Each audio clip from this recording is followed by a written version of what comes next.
Hello, everyone. I am delighted to be joined today by Edmond. Neil is a former business consultant for 20 years, and he has helped thousands of people improve their financial outcomes. Neil has 3 children in their late teens and early 20s, and is concerned their generation is growing up with limited financial literacy, but he's decided to do something about it.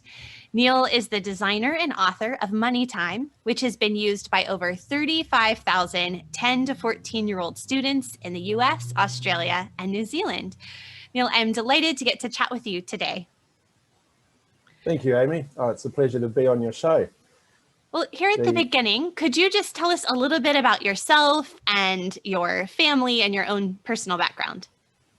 Yeah, sure. So I'm 55 years old and I live in Christchurch, New Zealand, a long way away from where you are right now. But it's a small world these days with all of the internet connectivity and that sort of thing. So here we are. Christchurch, you may know, was pretty much leveled in a major earthquake about 10 years ago. We lost 80% of the buildings in our central business district, and the city is gradually being rebuilt. But it's starting to look wonderful. It's a bright new modern city, and we're really starting to enjoy being back in the modern world again, rather than kicking around in piles of rubble. Yeah, so it's a wonderful place to live. As you said, I'm married. I've got 3 kids. They're all at college at the moment, and so Monique and my wife and I, we're empty nesters at the moment for the first year, and we're kind of enjoying that. We miss the kids, but it's also gives us more opportunity to do things we enjoy doing, like mountain biking and hiking and going to movies. That's pretty much how I spend my life these days. And what about your own background in the financial world? Sure. So most of my experience in finance is just self-taught. I wasn't taught when I was a kid. Unfortunately, my father died when I was quite young, and that certainly wasn't my mother's strength. So I learned a lot of the stuff that I know through trial and error, and then got to fill in the gaps through reading books and listening to podcasts and doing webinars, that sort of thing. And that's served me pretty well recently, but like a lot of people, I made some big mistakes early on, and they're mistakes that I needn't have made. And I really didn't want my kids to be making the same mistakes. And I asked them, what are you being taught at school about financial literacy? And the answer came back, what's financial literacy? They just literally weren't being taught anything. So I thought, well, gee, we need to do something about this. I'd had a good run with my consultancy. I'd been doing it for 20 years, decided I wanted to leave a legacy. And so I thought, great, well, I'll just write a program for kids, teach them financial literacy and see how that goes. And 4 years later, here we are. We're in 4 different countries and lots of kids using it. And it's been a blast. I think so many parents can relate to what you're saying. They didn't have a good foundation given to them, and they, came into adulthood, made a bunch of mistakes, and they're looking back now and they're looking at their children and they're thinking, I want better for them. Like, I don't want them to have to make all those same mistakes I made. Like, we can learn the hard way or we can learn the easier way. We want that easier way for our children. So here at the beginning, we've kind of touched on it a little bit, but let's go big picture. Why is it important for our children to understand money and finances? Why is financial literacy so important? Well, these days, kids are exposed to a lot of advertising, and they're also subject to a lot of peer pressure, which means that they end up wanting to spend and actually spending a lot of their money straight up without any consideration for the future or what that might look like. They're growing up in an age of instant gratification. We as parents tend to want our children to have a better life than what we had. And we don't want them to have to struggle as much as we did. So we tend to give them money more freely than perhaps we were as youngsters. So they have this expectation of instant gratification, which means they go out and spend but they end up developing bad spending habits. They spend beyond their means. Because the money's there, they believe it always will be there. And the consequence of that is that they end up building up debt. And that debt can take the forms of credit cards when they get a bit older, personal loans, afterpay. And debt is a real killer when you're starting out. When kids, we're specifically talking about, I guess, teenage kids here, but certainly and what we're trying to do is build good habits at this point, because once they leave school, if they haven't got good habits and attitudes towards money in place by then, that's when the debt really starts to become a killer. If they're overspending, going into debt, they should be spending that time creating money, building wealth, doing jobs, saving money, and then investing it. They build up their net wealth. So then they're really well placed to buy a house, to further their education, to have a family, buy a business. You can't do those sorts of things if you're struggling to pay off debt. The other thing that it has a big impact on, obviously, is their credit scores. It's going to be very hard for them, or makes it a lot harder for them to do things like buy houses or cars or businesses if their credit score has been affected by their inability to pay off their debts. So it's really important that they have these good attitudes and behaviors early on, so that they are in the mode of earning to save and then saving to invest in their early 20s.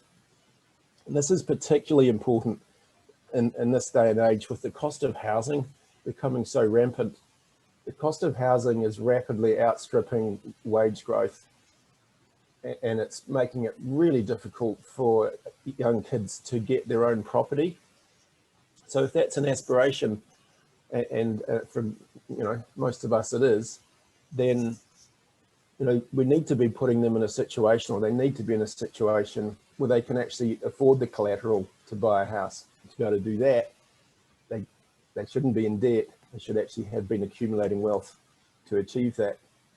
So what we need to do is teach them how to earn, budget, and save, so that they can either invest in something, or they can set up or buy a successful business. This past weekend in the car with my kids, we were talking about a certain circumstance, and talking about how hard that would be, how long it would take to pay off the debt for that kind of purchase, or if you were in that situation. And my teen daughter spoke up and she was like, well, the easiest way is just not to get in debt in the first place. I was like, yes, I've done something right. That's exactly it. That's brilliant. Well done. And I'm a really big fan of not letting kids have credit cards. Just if they never start with one, then they'll never have issues with one. You can certainly live life pretty comfortably and effectively and easily without a credit card. So if they can avoid that to start with, then they're off to a good start. So I just wanted to mention to those of you who are watching the video or listening to the audio that Neil has prepared some slides and some really helpful notes. So as you're listening to our conversation, if you're driving or running or cooking dinner and you don't have time to stop right now and take notes, don't worry. You'll be able to access all of this information in the show notes for this episode over at humilityanddoxology.com. So you can just listen and kind of absorb this conversation as we go. Neil, the next question I wanted to ask you was, as we're talking about young children, let's focus on, sort of those beginning years as we're laying a foundation for financial literacy. What are some practical ways we can begin teaching our children to think wisely about money, even when they're very young? Absolutely. I'll get on to what you can do to teach your kids in a bit. But to answer the question regarding can we teach young children about money, the answer is yes, absolutely. I guess a question a lot of parents ask me is when is the best time to start teaching them? Is it when they start to count? Is it when they start getting an allowance? Is it, excuse me, when they're about to leave school? Uh, there's quite a lot of research out there, especially from universities in the States, about the learning ability of kids at various times in their lives. And what they've discovered is that, in the ages of, say, 3 to 6, they're just sort of starting to get going with their thought processes and starting to understand how the world works. So during that stage, and I would think, personally, I would think from about 5 or 6 onwards, you can start teaching them the concepts, simple concepts like earning, spending, saving, and giving. And they're certainly capable of understanding that. From 6 onwards, you can start looking at the cause and effect of things.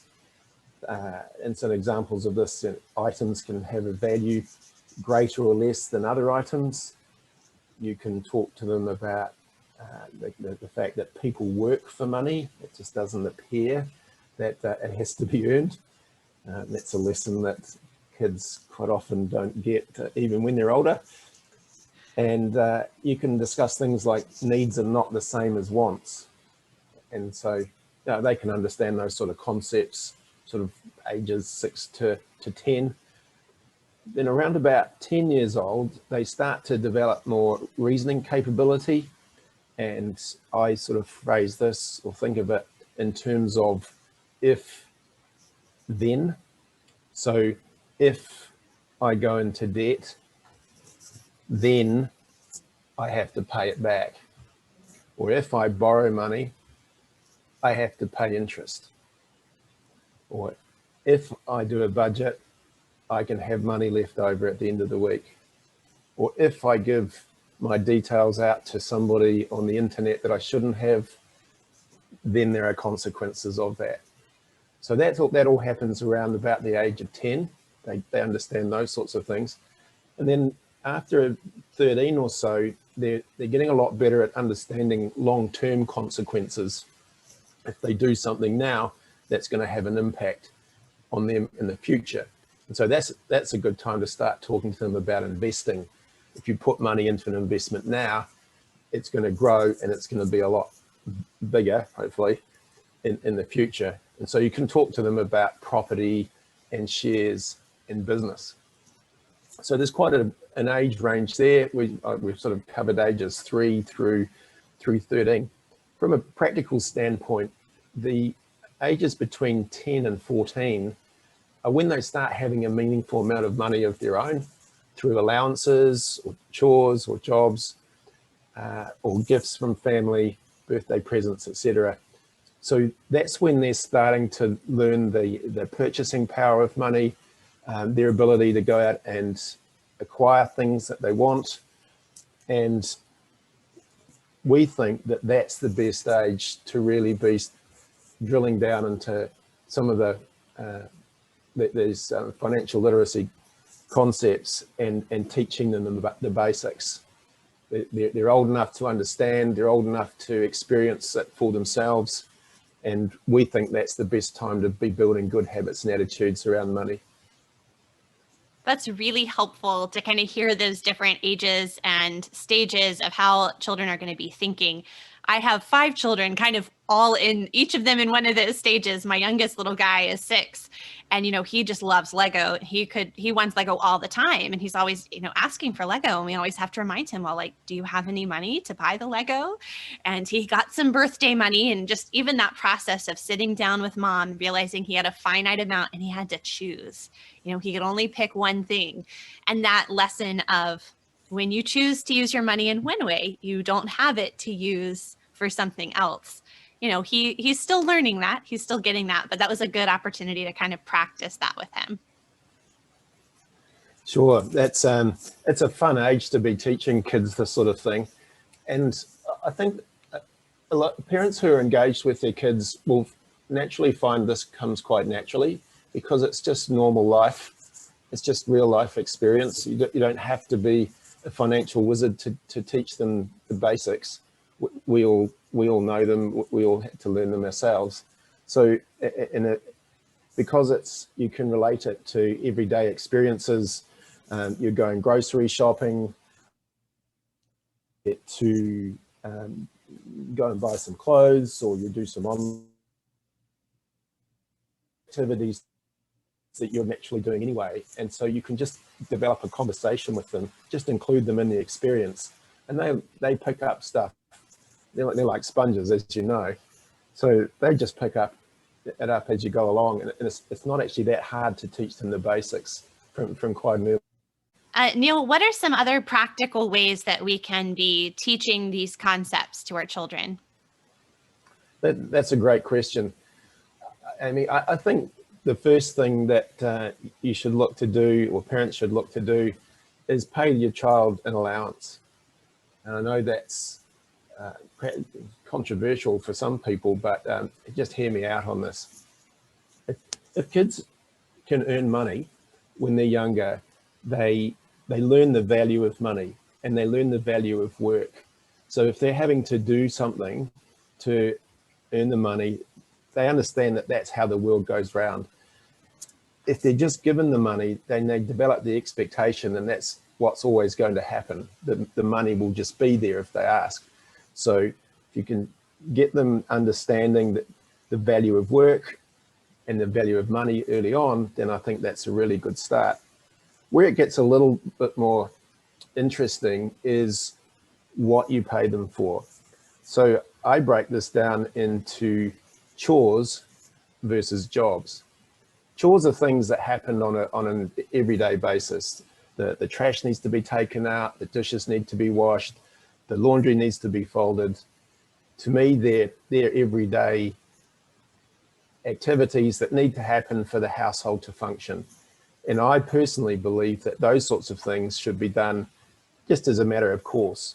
They're part of a family, they need to contribute as part of their family, they're doing it for love. Where they can earn money is if you give them different jobs to do, and these are more one-off activities, like they might need to clean out the garage, or scrub the pool cover, or clean the windows, or tidy up the attic. Just something, a specific job that they can get paid for, and you can pay them on an hourly rate. And I'll talk about how much in a minute.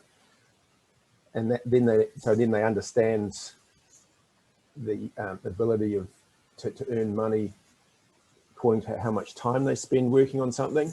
Or you can just pay them a lump sum, and so they understand that, okay, if I do this particular job, I'm going to get paid X amount of money. So this really helps them get into the mindset of they can create value by putting in some effort. How much should you pay them? Well, it really boils down to how much you can afford and what sort of messages you want to send them about their earning capacity. I think a good starting point is just pay them for their age. We started off when our kids were 5, and so we paid them $5. When they were 10, we were paying them $10, and this is a week. I think it's really important that if you're paying your kids for jobs, pay them cash so that it's tangible. I know we're heading headlong into a digital society, and possibly there might not be cash around in 50 years' time, but it certainly still is now. And if you pay them cash, then it's tangible. They get to see, if I do the work, this is what I get. With that, they are then able to decide what they're going to spend their money on. And I'm a really big fan of the 3 jars idea. Certainly not my idea. There's plenty of other people who have this concept or this idea. The 3 jars are spend, save, and give. And so they can put their money into any one of those or all 3 of those jars. I personally think it's really important that you don't decide for them which jar they put their money in. So they might put it all in spend. That's fine. That's their decision. They earned the money. However, you teach them that there are consequences of that. So if they spend all their money, they don't have any money saved. So if they want something in the future, something that's going to cost more than what they've earned in that particular week, they're not going to be able to get it. We want to teach them about the benefits of giving. It often feels a lot better to give money away to someone else who who needs the money more than they do. The love they can feel from doing that, and the sense of community, the sense of giving, that's so powerful, and the feelings, the positive feelings they can get from that can be so much more powerful than spending money on themselves. So they need to learn that if they don't have money, or say put away money to give to other people, they're going to be missing out on that. So you don't decide for them what they're going to spend their money on. However, you do agree who is going to pay for what. So if you're paying them an allowance, you need to decide, are you still going to be buying them ice creams when they go to the movies? Are you still going to be paying for them to go to the movies? Are you going to buy them their clothes, or are they going to buy their own clothes? So that really comes back to how much you're paying them, obviously. So if you expect them to buy their clothes, then you're going to have to pay them appropriately. But it's very important that once you agree who's going to pay for what, that you then don't give in when they come to you with their hand out saying, "Dad, can I please have some money?" You go, "No, we pay you money for your doing jobs. If you want to earn more money, you need to do some more work." And then that's just sort of cements the concept that if you want money, you have to earn it. I just think that's really important. It's one of those ideas that's so simple, and yet we have to be consistent and purposeful to really make it effective, right, with our kids. I think one of my children this past year had a regular job, and so had regular income. And so I sort of made the transition where for my other kids, there's sort of a set amount of money we'll spend for buying birthday presents for friends. But this year, the child who had that regular source of income coming in began purchasing her own birthday presents for her friends, because, that was a good kind of simple way to teach her to manage her money. Although I will say, my husband made the mistake one time of offering to pay them per weed. We were going to give this extra job of weeding the natural areas. And he had this great idea. I can't remember if it was like a nickel or 10 cents a weed, which doesn't sound too much until you have 5 very motivated children out pulling weeds. We had to renegotiate that down. Probably went out and found you had half your garden missing. Right, exactly. Well, we've talked a little bit already about the allowance and teaching our children to manage their money. So we can do that even when they're younger. And then they get into the teen years. I have teens who I'm just seeing how close it is to the time when they're going to leave home and hopefully be fully functioning members of society. And they're going to start getting all those pesky credit card applications in the mail. And we want to set them up for success. So what are the most important financial topics they need to understand before they leave home? That's a really good question, Amy. And that's one that I've had to consider recently with my own kids. They're all currently, or just this year, they're all out of, they're not living at home. So that was very much on my mind. What sort of things do they need to know right now that they're starting to go out and live their own lives? As I mentioned earlier on, I think teaching them about debt and the perils of debt is really, really important. Debt can be good. Debt's fine if you're borrowing money to acquire something of value. So if you're purchasing something like a house or some furniture, or something that has value that can be sold if everything turns to custard, that's fine. You've got something tangible for the money. Or if another form of good debt is if you are investing in your future if you're in terms of what I mean by that is if you're investing in yourself, i.e. getting some education, that increases your ability to earn more money as time goes on. So I consider that good debt. What bad debt is if you borrow money to buy stuff that then disappears. So if you borrow money to go do things like go on holidays or buy clothes, which they're gonna get sick of after a while or wear out. If they borrow money to buy presents, that's bad debt. And so teaching them the difference between good debt and bad debt is a really good start. And then informing them of the perils of things like afterpay and credit cards and overdrafts, because if they're borrowing money using these vehicles, it's going to cost them more in the long run. Is the purchase price, and then they've got to pay the interest. And if they don't pay the interest off, it compounds, and so it just keeps going up. And that can be a real killer. The longer it takes them to pay it off, the more interest they're going to have to pay.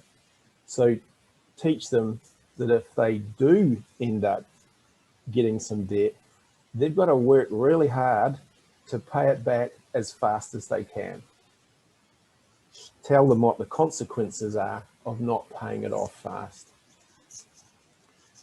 I'm a great believer of teaching my kids pay cash. My kids don't have credit cards, so if you can't afford it, save up for it. And I've lived on that principle myself all my life. I've never bought anything on credit.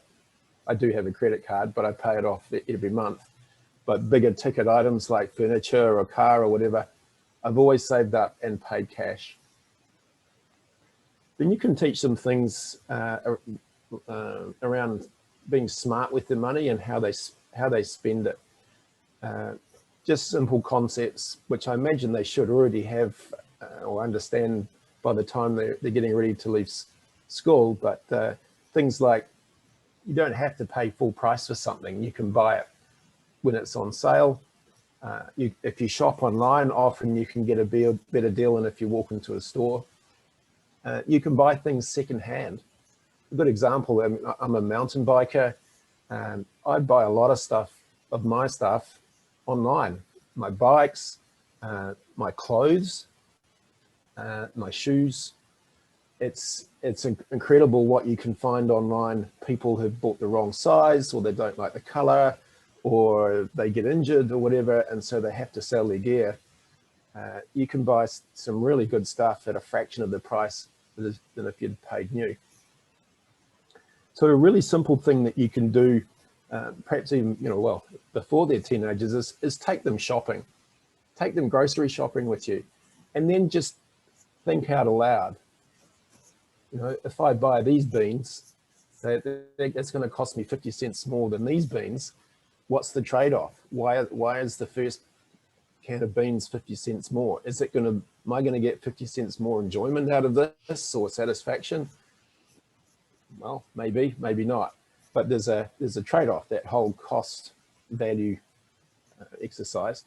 But if you're thinking out loud as you're making a purchase decision, then that helps the child start developing that sort of reasoning and decision making themselves.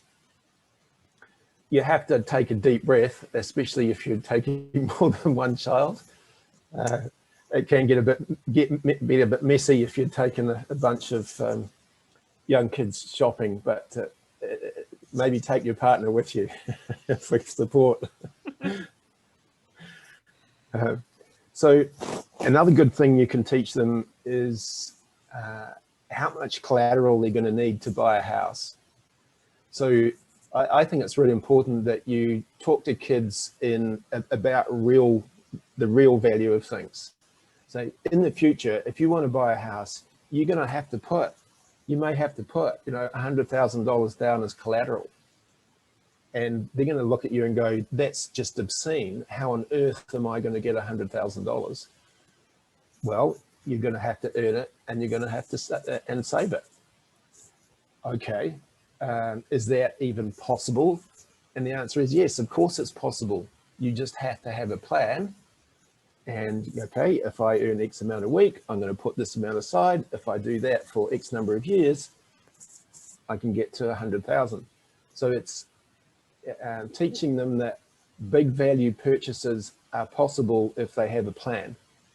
And if they have an understanding of the real value of things, that's going to make the plan a lot more realistic for them. I don't believe in trying to hide from them the real value of things. I actually sat down with my son when he left home, and we went through a life budget.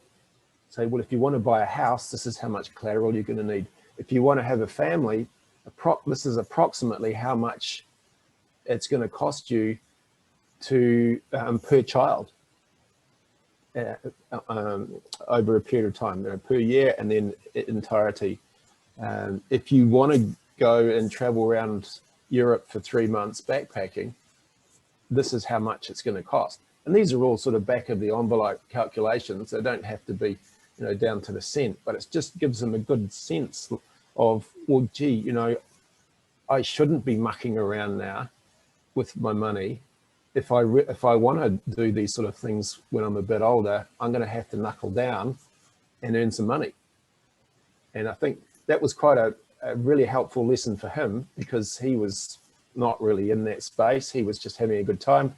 Young fellow, first year out of school, first year away from home, having a wonderful time, and not really thinking too much ahead into the future. And so we sat down and did that exercise with him, and he was so grateful for that, because he could just see if he carried on at what he was doing, he was going to get into his mid to late 20s, and he would have nothing to show for then, and that was going to take him a lot longer to get to where he wanted to be. That is really helpful. I'm glad you were able to have that conversation with him. I think, we can probably look back at ourselves, make, being thoughtless or not, not irresponsible on purpose, but just not thinking of those long-term ideas. And so to be able to sit down and kind of help and mentor our own children in that way is such a powerful gift we can give them. It sure is. I've got one more thing, Amy. If they're leaving home, I think it's really important that they understand how to put a resume together and how the job application process works, i.e. how to write a cover letter, because that's the job they get has a big influence over their earning ability. And so if they can write a good resume and they can write a good cover letter, they're much more likely to get a good job that pays well. Or pays better than a not so good job. So just understanding that simple process of resume and job application can make a big difference too. Yeah, and I could see that being something we forget about, because we're just sort of thinking about like the cost of things, and we forget the other side of the financial equation is upping your income and learning how to do a resume, apply for a job. That kind of thing is going to be a really important tool for them to have as well. I know that a lot of parents feel really inadequate in this area, maybe because they feel like, well, I don't really know what I'm talking about, or I've made a lot of mistakes, or I was never taught. So, or maybe for whatever reason, like talking about money feels awkward to them. I don't really feel awkward talking about most things. I love to talk. So that hasn't been an issue with my kids and me, but I know that can be. I've talked to parents for whom that is just really awkward. So what are some tips you would give for parents who either feel awkward or inadequate? Sure. I'll just touch on some of the reasons why parents do feel awkward about talking about money, because this is something that most parents experience. And I just want to let them know that it's quite normal. It's very prevalent. They're certainly not alone.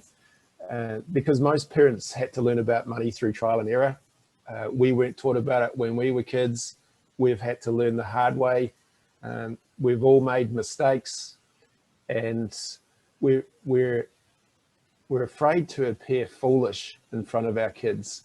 They're expecting us to have our act together and within a couple of years, we'll all have enough money to go on SpaceX flights, or at least buy the latest pair of Air Jordans.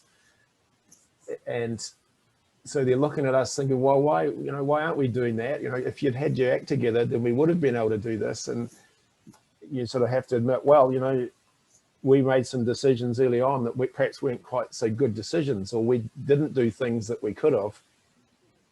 So we're just afraid that we're going to appear foolish. We're also afraid that we're not going to be giving the best advice. We're not sure that we have all the correct answers. Often we're embarrassed to admit that we don't have all the answers. Sometimes we think we don't know enough to be able to teach it properly. And then to cap it all off, there's this nagging doubt that they're going to listen to us anyway. Yes. So there's a whole myriad of reasons why parents, or many parents, find it hard to talk about money to their kids. So just want to say, don't worry about that. You are absolutely not alone. It's quite normal, but in actual fact, it's not that hard. And so here are some conversations or things that you can have or do to teach your kids about money. Just simply have conversations with them about money. Admit that you've made mistakes. Talk about some of your mistakes. I mean, why let or have them go through the same experience to learn the same lesson? Why not share with them your mistakes?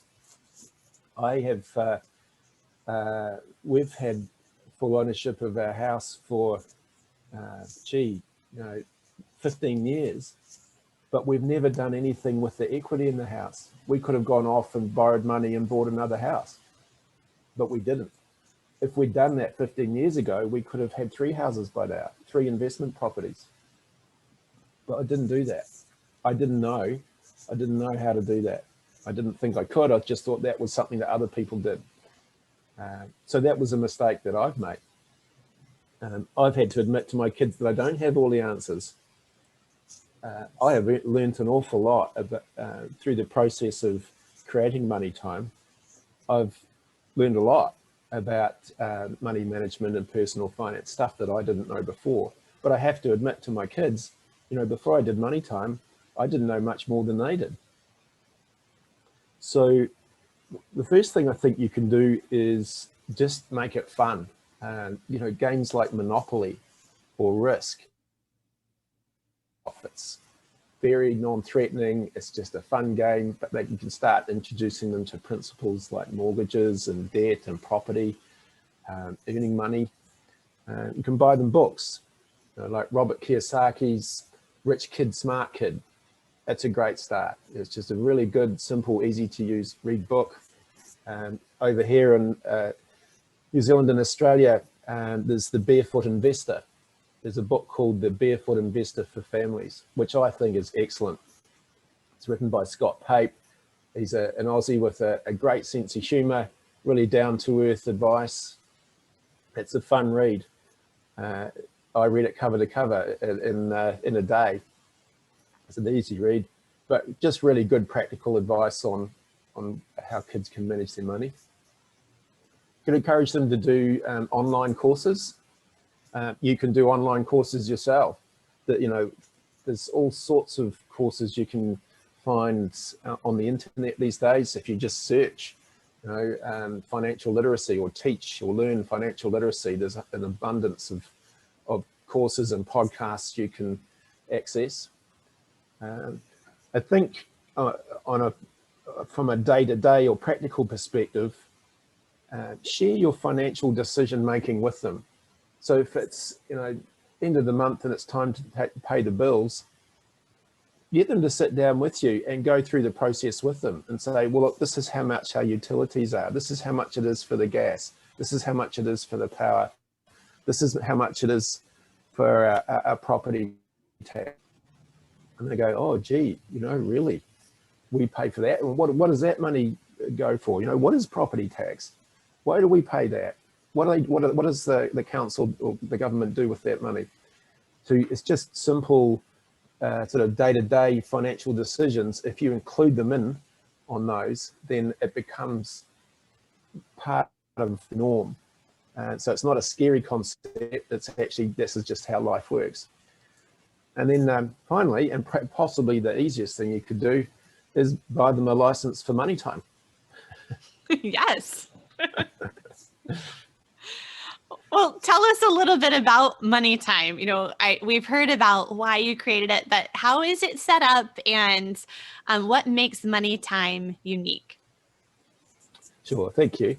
So I've spent the last 4 years of my life developing and writing and promoting this program. It's an online program. It's web-based.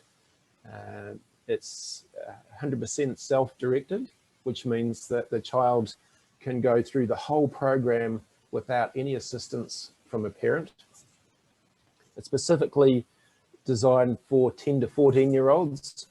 I mentioned earlier, this is the time that we think it's most important to build good habits and ideas around money. So that's the age group that we've targeted. So it's very age appropriate. All the examples in the program are specifically targeted at 10 to 14-year-olds. So they're situations that a 10 to 14-year-old can relate to. Because it's all self-taught, it doesn't require the parent to have all the answers. Parent can be involved as much as they like. We have some module guides that we provide with the program that the parent and the child can work through together with, if you want. You can be involved with in the process as much as you want to be, but if you don't want to be, you're not sure what you should be telling them, just let the program do it for you. It's very comprehensive, starts off from how you earn money. You can put into a bank and earn interest. Once you're earning money, you should be thinking about doing a budget so that if you spend less than what you earn in a week, you have money aside that you can save. And then we talk about how to make good purchase decisions. We talk about different ways of banking and paying for things. We then get into what they can do with their money once they've saved it. And that gets into, we talk about buying property, the process for buying property, what it's going to cost them. We talk about collateral and down payments, and we talk about interest and paying off mortgages. We go into, then we go into investing. It's another thing they can do with their money to grow their money. They can put it into CDs, or they can invest it in stocks, or they can invest it in a business. We talk about the different rates of return for each of those investments and the risk involved with those. It sounds like it might be sort of perhaps over the head of, say, a 10-year-old. But what I've done is sat down and assumed that they have zero knowledge to start with. And so I've explained it in really simple terms, what these things are and what it means. And it's amazing how much the kids absorb this information, and they are able to understand it. We do regular testing throughout the program, and on average, students gain a 43% increase in knowledge across the whole program. So we know that we've nailed it in terms of age appropriateness and putting things in a way that the kids can understand. So two of the key principles or ideas that we promote within the program are that having money is a good thing. So a lot of people, or some people, have issues around wealth, and for some it has negative connotations, having too much money or having lots of money.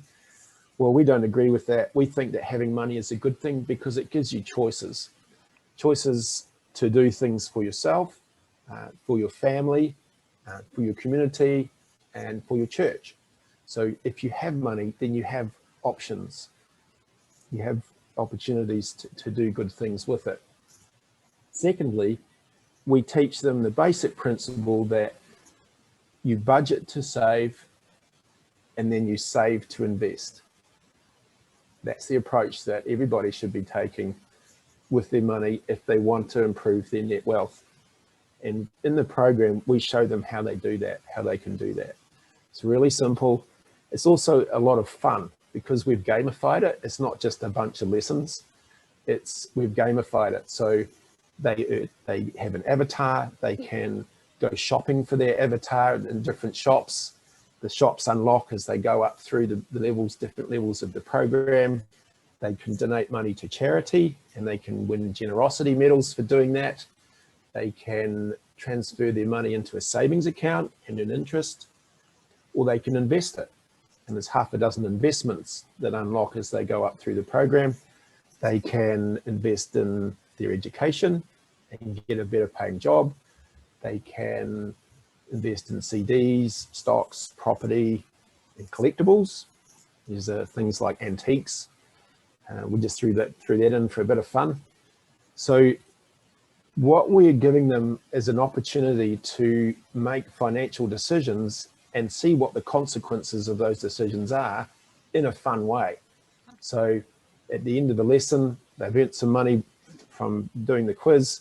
They then get to decide what they're going to do with the money. Are they going to spend it? Are they going to save it? Are they going to invest it? Are they going to give some money away? So these are the decisions they're going to be having to make as an adult, or as soon as they have any really real meaningful money of their own. These are the decisions that they're going to have to be making. And so we're giving them this opportunity to make the decisions now within a game in a safe environment where there's no penalty for failure other than their sibling looking over the shoulder and going, "Oh, you Wally, what did you put your money in that for? You know, I put my money in this and look at my net wealth now." So that's the sort of the key approach that we've taken is by gamification, we're giving them some experiential learning, and the kids love it. Like you mentioned right at the beginning, the program's been done by 35,000 kids now. We have really great feedback from parents and from teachers and schools. They love using the program because it is self-taught. It takes the pressure off them. And yeah, so we're just absolutely delighted with how it's going and the results it's getting. Well, I think that MoneyTime would definitely be such a great part of a homeschool family's weekly schedule. I got a chance to look at it and do some of the first lessons, kind of looking over my 10-year-old daughter's shoulders. And one of the things I really loved about it was that it started so simply, so that even, you know, when she took there was like a pre-test kind of to see what you knew already and what you didn't know. And, you know, seeing things like, "Oh, I guess I thought you knew that, but, you know, I guess you didn't." But from the very beginning, you know, easing you in, but then the later lessons are talking about like important things. It doesn't just stay kind of at a low child level. Like I felt like it was going to give some real depth to the lessons. And then I also really appreciated that perspective on money as being something that gives you choices, that gives you freedom. It's not just about like accumulation so you can go buy stuff, or it's really about that freedom that it gives you to choose things about your time, to choose the way you spend and give and save and all those things. So I think that's just a good foundational perspective to have. And I don't know, I think parents might find themselves learning a lot too as they watch their kids. Well, I'm sure they do. In fact, a lot of parents have said to me, "Gee, can I do it?" Yeah. Sure. Yeah, which of course they can. That's great. It's interesting the thing about starting right at the very beginning, assuming that the kids don't know anything. When I first wrote the first 3 modules, I tested them out on some kids at a school, and I was really surprised at how little they knew. Like I assumed that they'd know the difference between a checking account and a savings account. I assumed that they'd know what interest was. No, they don't. They didn't. These were 10-year-olds. They didn't know. So I thought, uh-oh, you know, I'd spent 3 months writing these 3 lessons because I was figuring out how to structure it all. I had to go back and rewrite them. Wow. So, but that paid dividends because I could see then from my testing from then on, I did 121 one-on-one sessions with kids in a school, half an hour each, going through the program, seeing what they enjoyed, seeing what they understood, watching their body language. They get onto a screen and start scratching their head, or did they smile, or did they laugh?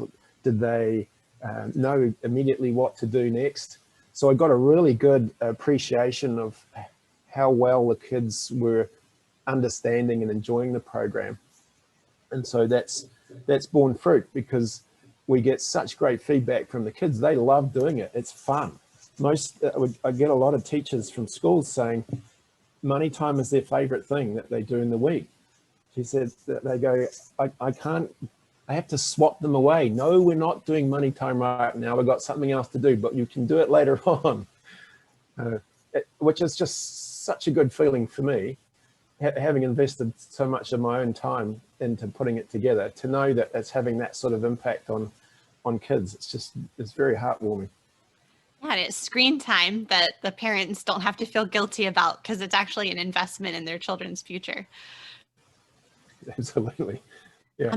If anyone is listening within the first couple months of this podcast episode publishing, I did want to let you know that MoneyTime is running a 25% off discount on their annual membership through the end of October. So I will have the link so that you can access that in the show notes. So be sure to check that out.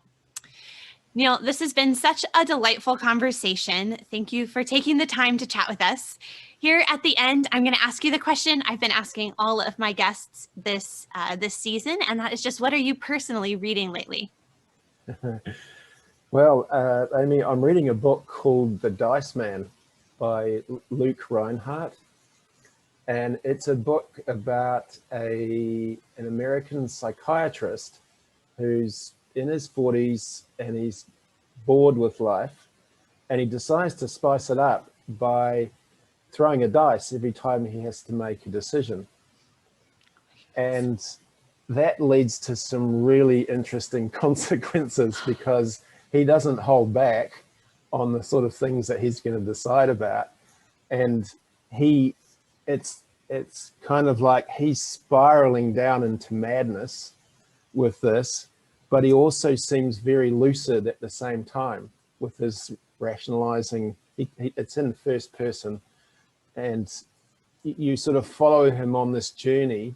Is he quietly going insane, or is this just a very rational experiment that he is taking to the extreme? It's a fascinating book. It's extraordinarily well written. It sounds like it would make you ask a lot of deep questions and kind of twist your mind up a little.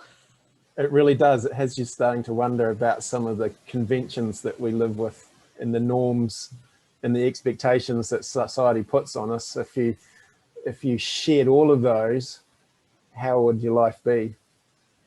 Yes, it does ask some quite probing questions, or you find yourself asking yourself some pretty probing questions. What would I do? Would I be prepared to do that? Wow. The answer is no in most cases. Yes, seriously, I was going to say. I don't know. I'd have to be in a real healthy mentally state to read a book like that. Yep. Neil, thank you so much. Those who are listening or watching, be sure to check out the show notes, where I will have links to the things that Neil and I have chatted about. You can find all of the links, as well as the slides that Neil prepared, over in the show notes, as well at humilityanddoxology.com. Thanks, Neil. Have a wonderful rest of your day. Thank you, Amy. It's been a pleasure.